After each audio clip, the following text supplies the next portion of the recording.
Islamic university Awantipora में आज युवा भारत विकसित कनेक्ट प्रोग्राम मुनक्किद हुआ, जिसमें यूनिवर्सिटी के चांसलर और एलजी मनोज सिन्हा ने बतौर खुसूसी मेहमान शिरकत की।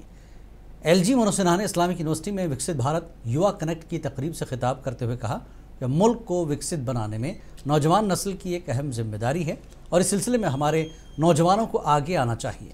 उन्होंने बताया कि युवा कनेक्ट प्रोग्राम में अवाम में एक तामीरी सोच को जगह देगा।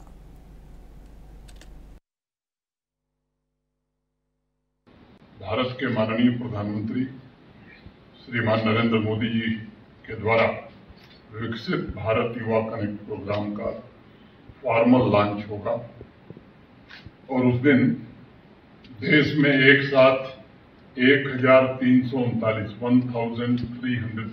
यूनिवर्सिटीज की स्टूडेंट्स और फैकल्टी मेंबर्स जुड़े होंगे और माननीय प्रधानमंत्री जी सबको संबोधित करेंगे।